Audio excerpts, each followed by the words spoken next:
والصلاة والسلام على من هو أفضل الرسل وعلى آله وأصحابه ذوي الفضائل. أما بعد فأعوذ بالله من الشيطان الرجيم. بسم الله الرحمن الرحيم. مثاني اثنين إذ هما في الغار يقول لصاحبه لا تحزن إن الله معنا.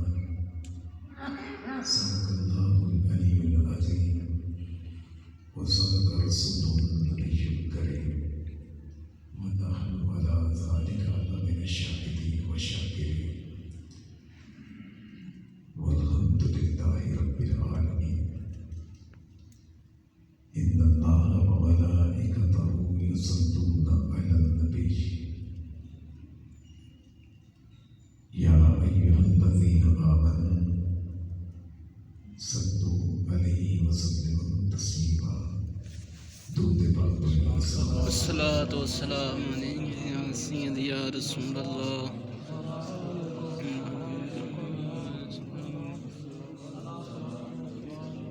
مولاي صل وسلم دائما أبدا على حبيبك خير الخلق كلهم منزه عن شرك في محاسنه فجوهر الحسن فيه غير منقسم. يا رب بالمصطفى بلغ مقاصدنا واغفر لنا ما مضى وسع الكرم. الصدق الصادقین سید المتقین چشم گوش بصارت بے لاکھ سلام. اللہ عز و جل کی حمد و ثنا اور سرور کائنات مغفر موجودات زینت بزم کائنات قائد المرسلین خاتم النبیین احمد مصطفیٰ جناب محمد مصطفیٰ صلی اللہ علیہ وسلم کی بارگاہ اقدس میں ہدیہ درود و سلام عرض کرنے کے بعد اللہ کریم کی بارگاہ میں دعا ہے کہ ہم سب کو قرآن اور سنت کی سمجھ عطا فرمائے. آمین. سامعین محترم، آج کے درس کا موضوع ہے تعارف حضرت سیدنا ابوبکر صدیق رضی اللہ تعالیٰ عنہ. وہ ہستی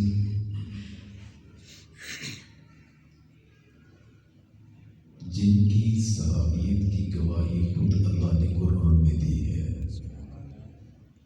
وہ ہستی جن کو لقب صدیق اللہ نے عطا کیا اور سرکار دو عالم صلی اللہ علیہ وسلم کی زبان اطہر سے لوگوں کے سامنے اس کا اعلان کروایا. حضرت ابوبکر صدیق رضی اللہ تعالی عنہ امت پر وہ اتنا عظیم احسان رب کا، امت پر اللہ عز و جل کا کرم ابوبکر صدیق رضی اللہ تعالی عنہ کی صورت میں کہ آپ نے جس طرح ختم نبوت کے مشن کو سنبھالا، اس وقت جب امت کے لیے سب سے بڑا صدمہ نبی کریم صلی اللہ علیہ وسلم کی وصال ظاہری تھی، آپ نے امت کی کشتی کو اس وقت سنبھالا اور لوگوں کے متزلزل عقائد کو بھی سنبھالا. ابوبکر صدیق وہ ہستی کے جنہوں نے قرآن کو جمع کروایا، وہ ہستی کے جنہوں نے سرکار کی نہ صرف ناموس پر پہرا دیا، سرکار کی نبوت پر بھی پہرا دیا. وہ ہستی یہ نبی پاک صلی اللہ علیہ وسلم کے دیگر بھی ندیم تھے، رفقا تھے، جاننے والے تھے، لیکن حضرت ابوبکر وہ ہستی تھے کہ جنہوں نے سرکار دو عالم صلی اللہ علیہ وسلم سے محبت کا حق ادا کر دیا، جس کی گواہی آقا نے خود ارشاد فرمائی کہ جس شخص نے بھی مجھ پر کوئی احسان کیا دے دیا، ابو بکر تیرے احسانوں کا بدلہ قیامت کے دن اللہ ہی تجھے عطا فرمائے گا۔ سبحان اللہ، سبحان اللہ۔ حضرت ابو بکر صدیق رضی اللہ تعالیٰ عنہ، آپ کا اصل نام عبداللہ تھا۔ عتیق بھی کتابوں میں آتا ہے کہ آپ کا نام عتیق تھا، اور ایک روایت میں ہے کہ آپ کا نام عبدالکعبہ تھا۔ اللہ عز و جل نے پیدائش سے لے کر آپ کے وصال تک نہ صرف آپ کو شرک کی پلیدی سے محفوظ رکھا، بلکہ اللہ نے آپ کو جھوٹ سے بھی محفوظ رکھا، بدنگاہی سے محفوظ رکھا۔ اللہ عز و جل نے آپ کے دل کو اتنا صاف کیا، اتنا ستھرا کیا، اتنا چمکدار و آئینہ بن گیا کہ آپ کے دل میں اگر کسی کا خیال آتا تھا تو اللہ کے بعد اللہ کے رسول کا آتا تھا۔ سبحان اللہ۔ محسی جس نے دین کی خاطر نہ صرف اپنے مال کو خرچ کیا بلکہ اپنی اولاد، اپنے والدین کو بھی خرچ کیا۔ اس بات کو دیکھا گیا آقا کے عشق میں اس قدر گرفتار، اس قدر غرق تھے آقا کے عشق میں کہ سرکار دو عالم صلی اللہ علیہ وسلم کی بارگاہ میں حاضر ہوئے۔ آقا نے ارشاد فرمایا کہ تمہاری دنیا میں سے مجھے خوشبو بڑی پسند ہے، مجھے اپنی امہات، اپنی ازواج کی طرف اعلان کرنا بڑا پسند ہے۔ تمہاری دنیا میں سے مجھے خوشبو بڑی پسند، اپنی ازواج کی طرف رغبت رکھنا یہ پسند۔ تو حضرت ابو بکر نے عرض کیا کہ آپ کو ہماری دنیا میں سے یہ چیزیں پسند ہیں، مجھے بھی، مجھ ابو بکر کو بھی اپنی دنیا میں سے 3 چیزیں پسند ہیں۔ ابو بکر کو کون سی؟ عرض کیا کہ النظر الی وجہک، آپ کے چہرے کی زیارت کرنا سب سے زیادہ پسند ہے۔ سبحان اللہ۔ پھر ارشاد فرمایا، عرض کی کہ آقا میرا ضمیر، میرا دل چاہتا ہے کہ مال جتنا بھی میرا ہو وہ خرچ آپ کے قدموں پر کر دوں۔ سبحان۔ اور عرض کی آقا تیسری چیز مجھے، میں چاہتا ہوں کہ میری بیٹی کا نکاح آپ کے ساتھ ہو جائے۔ سبحان۔ حضرت علی کہتے ہیں کہ آقا نے دعا کی، رحم اللہ ابا بکر، اللہ عز و جل میرے ابو بکر پر رحم فرمائے، اس نے اپنی بیٹی کو میرے نکاح میں دیا ہے۔ اور بیٹی بھی کون؟ کہ جن کی تصویر ایک جنتی ریشمی رومال پر بنا کر سرکار کی بارگاہ میں پیش کی گئی کہ آقا یہ دنیا میں بھی اور آخرت میں بھی آپ کی زوجہ ہے۔ سبحان اللہ۔ حضرت ابو بکر صدیق رضی اللہ تعالیٰ عنہ آقا کے ساتھ آپ کی محبت، آقا نے بہت سی جگہوں پر آپ کا تعارف خود کروایا کہ ابو بکر کون؟ فرمایا ابو بکر فی الجنہ، ابو بکر کون ہے؟ ابو بکر جنتی ہے۔ ارشاد فرمایا کہ قیامت کے دن جنتیوں کو جنت کے مختلف دروازوں سے آواز آئے گی۔ کسی کو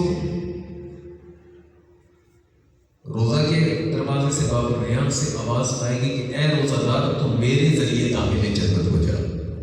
کسی کو زکات کے دروازے سے آواز آئے گی، صدقے کے باب صدقہ سے، کسی کو کس دروازے سے، کسی کو کس دروازے سے۔ ابو بکر تو وہ ہے کہ جنت کے 8 دروازوں سے آواز آئے گی کہ ابو بکر تو ہمارے ذریعے جنت میں داخل ہو جائے۔ سبحان اللہ۔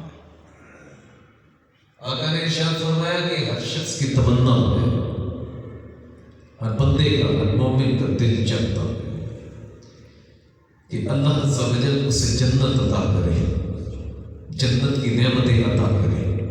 بندے کے دل میں جنت کی جب نعمتوں کا سنتا ہے، اس کی خوبصورتی کا سنتا ہے، رب کے انعامات کا سنتا ہے، تو مومن کا دل چاہتا ہے کہ اللہ عز و جل یہ نعمتیں، یہ رحمتیں، یہ برکتیں، یہ فضل اللہ اسے عطا کرے۔ سبحان ابو بکر تو وہ واحد بندہ ہے، جنت یہ چاہتی ہے کہ اللہ ابو بکر تو مجھے عطا فرما کرے۔ سبحان اللہ۔ حضرت ابو بکر صدیق جنہوں نے بچپن سے لے کر بڑھاپے تک، وصال تک، بلکہ وصال کے بعد بھی آقا نے اپنی قبر انور کے ساتھ آپ کو جگہ عطا فرمائی، بلکہ آقا نے ارشاد فرمایا کہ بروز قیامت، ایک روایت کا مفہوم ہے، آقا نے ارشاد فرمایا میرے دو وزیر آسمانوں میں ہیں اور 2 وزیر زمین پر ہیں۔ آقا کون سے؟ فرمایا آسمانوں پر جبریل ہے، میکائیل ہے، اور زمین پر ابو بکر ہے اور عمر ہے۔ ایک مرتبہ کاشانہ اقدس سے باہر تشریف لائے، دائیں طرف حضرت ابو بکر صدیق تھے اور بائیں طرف حضرت عمر فاروق تھے۔ آقا نے دونوں کے کندھوں پر ہاتھ رکھا ہوا تھا، اور پھر چلتے چلتے آقا نے ارشاد فرمایا کہ لوگوں سنو، جیسے میں اپنے کاشانہ اقدس سے باہر آیا، میرا ایک ہاتھ ابو بکر کے کندھے پر اور دوسرا ہاتھ عمر کے کندھے پر ہے۔ قیامت کے دن جب ہم اپنی قبروں سے نکلیں گے، اپنے روزوں سے نکلیں گے، اسی طرح قبر انور سے نکلتے وقت میرا ایک ہاتھ ابو بکر کے کندھے پر ہوگا اور دوسرا ہاتھ عمر کے کندھے پر ہوگا۔ سبحان اللہ، سبحان اللہ۔ حضرت ابو بکر صدیق وہ ہستی کیا کریم صلی اللہ علیہ وآلہ وسلم کے قدموں پر ہر شے نچھاور کرتے، اپنی جان، اپنا مال، اپنی اولاد، اپنے والد، عشق میں اس قدر گرد تھے اور آقا کے حوالے سے اس قدر سخت تھے، کسی کی جرأت نہ ہوتی تھی کہ سرکار دو عالم صلی اللہ علیہ وسلم کے حوالے سے کوئی بات کرے۔ ایک مرتبہ آپ کے والد حضرت ابو قحافہ، جن کا اصل نام عثمان تھا، سرکار دو عالم صلی اللہ علیہ وسلم کے حوالے سے جب وہ مسلمان نہیں ہوئے تھے، سرکار دو عالم صلی اللہ علیہ وسلم کے حوالے سے انہوں نے کوئی بات کی تو باپ کے اوپر تھپڑ دے گا۔ وہ شکایت لے کر سرکار کی بارگاہ میں حاضر ہے کہ محمد صلی اللہ علیہ وسلم تمہارے دوست ابو بکر نے مجھے تھپڑ مارا ہے، تو سرکار دو عالم صلی اللہ علیہ وسلم نے حضرت ابو بکر صدیق کو طلب کیا، پوچھا ابو بکر تم نے یہ کام کیا؟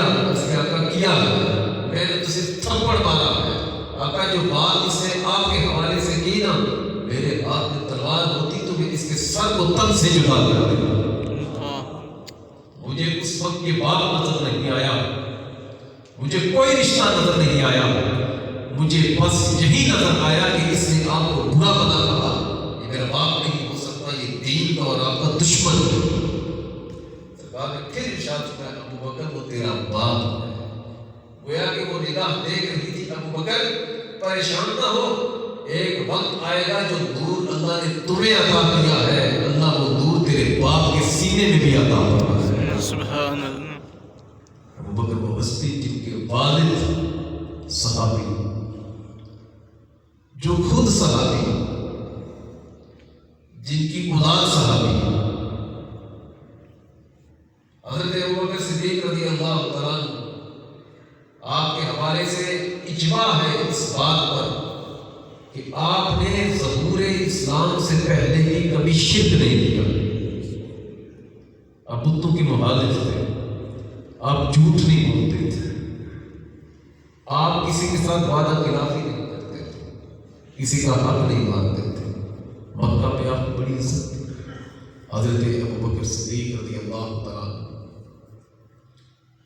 سفر و حضر میں سرکار کے ساتھ رہتے تھے، اور آقا کریم صلی اللہ علیہ وسلم سب سے زیادہ کثرت سے اگر کسی کے گھر جاتے تھے تو وہ حضرت ابو بکر کے گھر جاتے تھے، اور حضرت ابو بکر کا احترام کتنا، ایک مرتبہ حضرت ابو بکر رضی اللہ تعالیٰ عنہ سرکار دو عالم صلی اللہ علیہ تشریف فرما بلکہ کہیں جا رہے تھے، ساتھ حضرت ابو بکر تھے، ساتھ حضرت ابو درداء تھے۔ حضرت ابو درداء رضی اللہ تعالیٰ عنہ کا قدم حضرت صدیق اکبر سے ایک تھوڑا سا آگے ہوا۔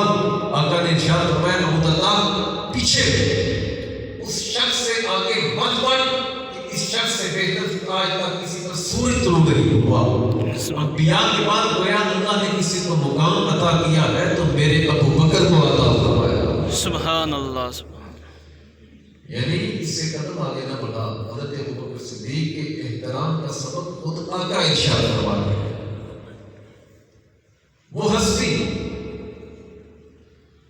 کہ جن کو ہم صدیق اکبر کہتے ہیں، حضرت علی سے سوال ہوا کہ علی یہ ابو بکر کو صدیق کیوں کہتے ہیں؟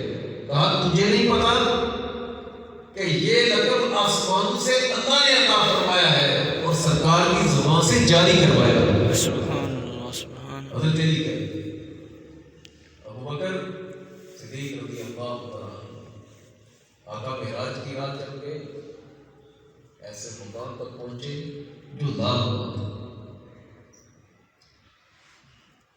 سرکار دو عالم صلی اللہ علیہ وسلم ارشاد فرماتے ہیں کہ مجھے گھبراہٹ سی، اس میں بھی حکمتیں تھیں، اور یہ گھبراہٹ کا طاری ہونا اس بات کی علامت تھی کہ آقا دل کے ساتھ، جاگتی آنکھوں کے ساتھ، جسم کے ساتھ آقا کو اللہ نے معراج جسمانی عطا کی۔ اگر صرف روح کا معاملہ ہوتا تو روح کو گھبراہٹ نہیں ہوتی اس طرح، یہ کہہ رہے کہ ارادہ ڈال گیا۔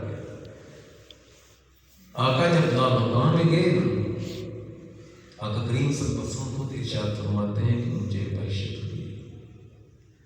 جب دہشت ہوئی تو آواز آئی کیف یا محمد ان ربک یصلی، محمد ٹھہریے آپ کا رب درود پڑھ رہا ہے۔ سبحان اللہ، سبحان اللہ۔ آقا ارشاد فرماتے ہیں اس وحشت کی گھڑی میں جب میرا دل گھبرا رہا تھا، اگر میرے قلب کو اللہ نے تسکین عطا کی تو وہ آواز کوئی اور نہیں، وہ ابو بکر کی آواز۔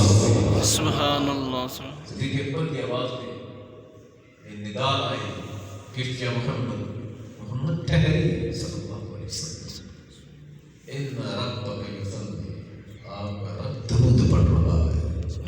رب نماز پڑھنے سے بولا، اسی نماز سے ان اللہ و ملائکتہ یصلون علی النبی، اللہ درود پڑھ رہا ہے، اللہ سمجھے درود پڑھ رہا ہے۔ تو میرا کہنے کا مقصد یہ، حضرت ابو بکر صدیق وہ عظیم ہستی کہ جس نے بچپن میں، بڑھاپے میں، جوانی میں، سفر و حضر، جہاں جہاں سرکار دو عالم صلی اللہ علیہ وسلم کو دین کی ضرورت پڑی، مدد کی ضرورت پڑی دینی معاملات میں، حضرت ابو بکر صدیق کو سب سے آگے پایا۔ آقا نے ارشاد فرمایا کہ جو سب سے زیادہ جس مال نے مجھے نفع دیا، فائدہ دیا، وہ میرے ابو بکر کا مال ہے۔ حضرت ابو بکر صدیق رضی اللہ تعالیٰ آپ کے حوالے سے ایک روایت ایسی بھی ہے کہ صدیق آپ کو کہتے ہیں اس لیے کہ آقا کریم صلی اللہ علیہ وسلم جب معراج کی رات آسمان پر گئے، لامکان میں گئے، رب کا دیدار کیا، واپس آئے تو صدیق اکبر جو ہے وہ کہیں گئے ہوئے، گھر سے نکلے، بلکہ واپس جب آئے تو سامنے ابو جہل تھا۔ اس نے کہا ابو بکر کیا تم یقین کر سکتے ہو کہ ایک شخص یہ کہے کہ میں راتوں رات بیت المقدس میں بھی گیا، میں آسمانوں پر گیا، جنت و دوزخ کو دیکھا کہ جو بھی معاملات، آسمانوں پر گیا، ساتوں آسمان، پھر میں واپس بھی آ گیا۔ تو کیا تمہارا ذہن مانتا ہے اس بات کو کہ ایک بندہ راتوں رات جائے بھی بیت المقدس، کہاں مکہ اور کہاں بیت المقدس، اور پھر وہاں سے آسمانوں پر جائے اور پھر سیر بھی کرے اور واپس بھی آ جائے؟ کیا ایسا ہو سکتا ہے؟ حضرت ابو بکر صدیق نے کہا ایسا ممکن نہیں، ایسا نہیں ہو سکتا۔ کہا وہ جو تمہارے صاحب ہے نا جن کا نام محمد ہے وہ یہ بات کہہ رہے ہیں. آپ نے ارشاد فرمایا کہ اگر سرکار نے یہ کہا ہے تو پھر جھوٹ نہیں ہو سکتا, سبحان اللہ. پھر جھوٹ نہیں ہو سکتا. حضرت ابوبکر صدیق رضی اللہ تعالیٰ فنا کے رسول کے اس منصب پر فائز تھے, عشق میں اس قدر آگے تھے. لوگ کہتے ہیں دعا کرتے ہیں کہ اللہ مجھ سے راضی ہو جائے. ہم بھی دعا کرتے ہیں صحابہ اولیاء ہر ایک کی تمنا یہ کہ ہمارا اللہ ہم سے راضی ہو جائے. حضرت صدیق اکبر رضی اللہ تعالیٰ عنہ وہ ہستی ہیں کہ حضرت جبرائیل علیہ السلام کو اللہ نے بھیجا آقا کے پاس وحی دے کر, اور حضرت جبرائیل علیہ السلام نے عرض کیا آقا یہ ابوبکر صدیق ہیں, اللہ انہیں سلام ارشاد فرما رہا ہے, ان سے پوچھئے رب کہتا ہے کہ ابوبکر تو مجھ سے راضی ہے, تو مجھ سے راضی ہے. تو حضرت صدیق اکبر رو پڑے اور عرض کیا آقا میں کون ہوتا ہوں نفس سے ناراض ہونے والا, میں اللہ سے راضی ہوں, اللہ سے راضی ہوں, اللہ سے راضی ہوں. دنیا رب کی رضا, رب سے راضی ہونے کی خواہش دعائیں کرے, اور اللہ تعالیٰ صدیق اکبر کو یہ مقام عطا کرے کہ وہی بھیجے اور ابوبکر پر خیالات اور دل کی بات پوچھا کہ اللہ خوب جانتا ہے. پھر بھی مقام صدیق اکبر بتلانے کے لیے اللہ عز و جل حضرت جبرائیل علیہ السلام کو بھیجے, سرکار کی زبان سے نکلوائے کہ ابوبکر تو اللہ سے راضی ہے یا نہیں. صدیق اکبر رضی اللہ عنہ وہ ہستی جب دل کی رات آقا نے کسی اور کو ساتھ نہیں لیا, صدیق اکبر کو ساتھ لیا. صدیق اکبر رضی اللہ تعالیٰ نے سرکار دو عالم کو کندھوں پر اٹھایا اور غار ثور میں 3 دن اور 3 راتیں قیام کیا. ایسی جگہ قیام کیا جہاں پر آپ دونوں کے سوا کوئی اور نہیں تھا. ہاں رب کی رحمت آپ کے ساتھ تھی. وہ 3 دن اور 3 راتیں جو آپ نے غار میں گزاری, وہ انوار اور تجلیات اللہ نے آپ کو عطا کی کہ کسی صحابی کو وہ انوار و تجلیات نہ ملے. حضرت صدیق اکبر رضی اللہ تعالیٰ عنہ کئی بار آپ نے سنا کہ آپ نے آپ اندر گئے, کپڑوں کو پھاڑا, سرخ کو بند کیا. سنتے ہیں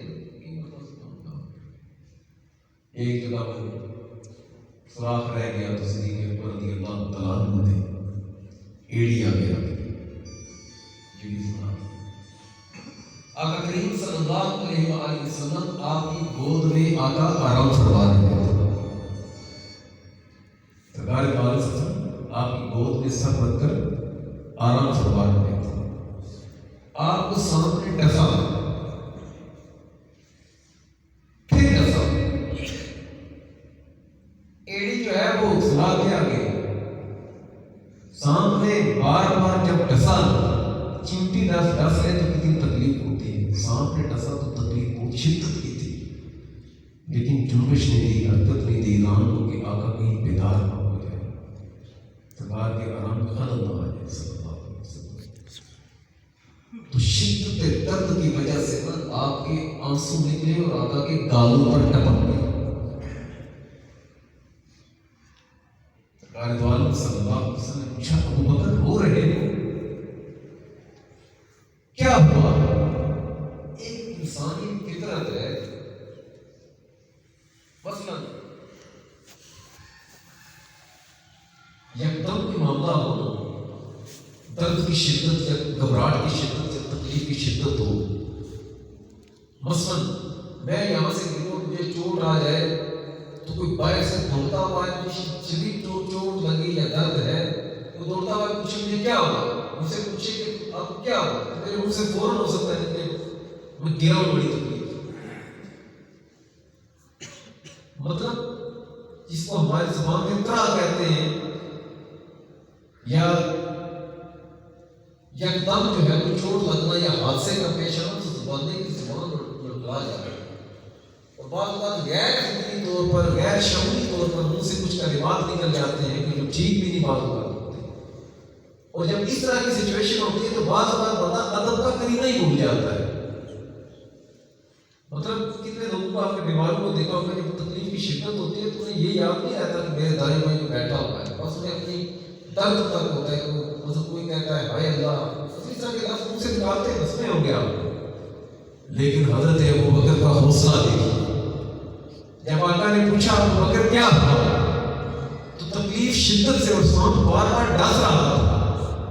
سرکار کی بارگاہ میں فوراً یہ نہیں کہا کہ آقا مجھے ڈنگ مارا سامنے، میں ڈسا گیا نہیں، بلکہ عرض کی فدا کا امی و ابی یا رسول اللہ، آقا آپ پر میرے ماں باپ قربان ہو۔ نعرہ تکبیر، اللہ اکبر، نعرہ رسالت یا رسول اللہ، نعرہ تحقیق، حق چار یار، نعرہ حیدری یا علی، شان صدیق اکبر زندہ آباد۔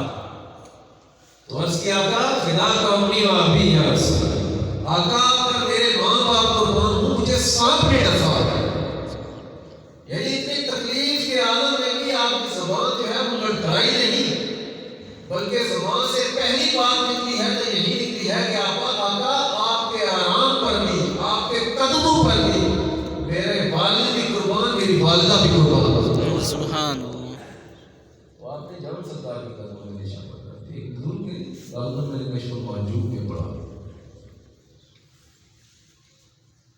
زکوٰۃ دو طرح کی، بزرگوں نے فرمایا کہ زکوٰۃ ایک مال کی ہوتی ہے، ایک جان کی ہوتی ہے۔ ایک مال کی ہوتی ہے، ایک جان کی ہوتی ہے۔ صدقہ ایک مال کا ہوتا ہے، ایک جان کا ہوتا ہے۔ مال کا ایسا نہیں، جان کیا؟ جان نچھاور۔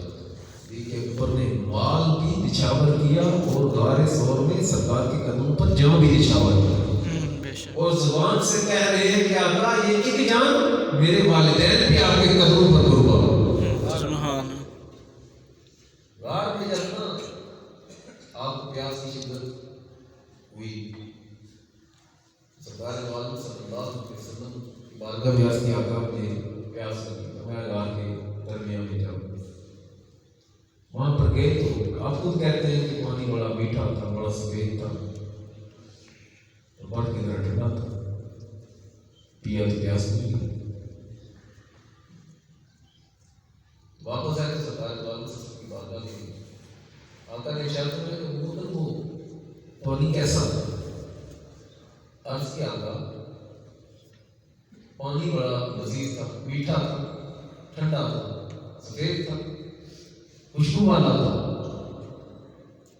حالانکہ صدیق اکبر رضی اللہ عنہ پہلے غار کی صفائی کر چکے تھے، پوچھ سکتے تھے آپ نے میں نے بھی صفائی کی، مجھے تو وہاں پر چشموں پر پانی کا نظر نہیں آیا، لیکن یقین تھا کہ سرکار کی زبان سے نکلا ہے تو اللہ چشمہ بھی جاری فرما دے۔ سبحان اللہ، سبحان۔ جب غار کے درمیان سے وہ پانی پیا تو آقا نے جب پوچھا وہ پانی کیسا تھا، عرض کیا آقا پانی اس طرح کی صفات کا تھا، میٹھا تھا، خوشبودار تھا، سفید تھا اور ٹھنڈا تھا۔ ارشاد ہوا ہے وہ مگر پتہ ہے وہ پانی کہاں سے آیا؟ عرض کیا آقا نہیں، فرمایا جب مجھے پیاس لگی نا میں نے تجھے کہا دریا میں جا، اللہ نے جنت کے فرشتے کو حکم دیا کہ جنت کی ایک نہر کا رخ غار ثور کی طرف کر۔ سبحان اللہ۔ مگر پانی پینے آیا۔ صدیق اکبر رضی اللہ تعالیٰ نے وقت گزارا نا غار ثور کے اندر، محبت کا رنگ چڑھا، اتنا قرب ملا، اتنے راز سینے میں آئے۔ آقا کے قدموں کا صدقہ اللہ نے بہت سے انوار و تجلیات آپ کو عطا کی، اور صحبت کا رنگ اتنا چڑھا کہ جب آپ ہجرت کر کے مکہ سے مدینہ پہنچے تو وہاں پر ایک گھاٹی کے قریب جو ہے وہ لوگ روزانہ مدینہ شریف سے نکل کر انتظار کرتے تھے کہ ابھی آقا آتے ہیں، ابھی آتے ہیں۔ مدینہ والوں کو بڑی شدت سے انتظار تھا۔ آقا کی صحبت کا رنگ اتنا چڑھا جب ابوبکر صدیق رضی اللہ عنہ سرکار دو عالم سے کو لے کر مکہ سے مدینہ کی حدود میں داخل ہوئے، لوگ استقبال کے لیے کھڑے تھے، انہیں یہ نہیں سمجھ آ رہی تھی کہ بکر صدیق ہو گئے سبحان اللہ کہ چہرہ جو تھا وہ صدیق اکبر کا تھا، جلوے سرکار کے نظر آ رہے اور وہ صحبت، وہ لمحے، وہ وقت جو سرکار کے ساتھ آپ کا غار ثور میں گزرا، حضرت عمر جیسی ہستی رب سے دعا کرتی تھی کہ مولا کاش میں ابو بکر کے سینے کا کوئی ایک بال ہی ہوتا۔ سبحان اللہ کیا دعا کرتے تھے، کیا تمنا کرتے تھے کہ کاش میں ابو بکر کے سینے کا کوئی ایک بال ہی ہوتا۔ عمر کون؟ زبان سے بات نکالے تو زبان کی بات نکلی ہوئی، اس بات کے مطابق اللہ اپنی قرآن کی وحی اتار دے۔ سبحان اور کون؟ وہ ہستی کہ حضرت علی خواب میں سرکار کا دیدار کرے اور حضرت علی کے خواب میں سرکار کے دیدار کو حضرت عمر جاگتے ہوئے دے۔ سبحان اللہ حضرت عمر کون؟ وہ ہستی کہ آقا نے ارشاد فرمایا میرے بعد اگر کوئی نبی ہوتا تو میرا عمر ہوتا۔ وہ ہستی حضرت عمر فاروق، وہ ہستی کہ آقا نے ارشاد فرمایا سرکار کی بارگاہ میں سیدہ عائشہ صدیقہ رضی اللہ تعالیٰ عنہا بیٹھی تھی تو آسمان کے ستارے نظر آ رہے تھے، آقا کی بارگاہ میں عرض کیا یہ آسمان کے جو ستارے ان کی تعداد کے برابر کسی کی نہیں ہے۔ سیدہ عائشہ صدیقہ رضی اللہ تعالیٰ عنہا کے دل میں تھی کہ شاید وہ میرے والد صاحب کا نام دے کہ حضرت آقا نے ارشاد فرمایا کہ آسمان کے ستاروں کی تعداد کے برابر اگر نیکیاں ہیں تو میری عمر بھی ہے۔ سبحان اس میں عمر اور میرا عمر جو ہے یہ ابو بکر کی نیکیوں میں سے ایک نیکی، وہ عمر کے سرکار نے ارشاد فرمایا جبرائیل عمر کے خصائل، صفات، تعریف کو بیان کر عرض کیا آقا حضرت ابراہیم علیہ السلام فرشتوں کے سردار، آقا کے وزیر، وہ واحد فرشتے جو 1,24,000 کم و بیش جتنے پیغمبر آئے سب کی بارگاہ میں حضرت جبرائیل امین حاضر ہوتے رہے۔ حضرت آدم علیہ السلام کی بارگاہ میں کہیں لے کر آنے والے جبرائیل علیہ السلام،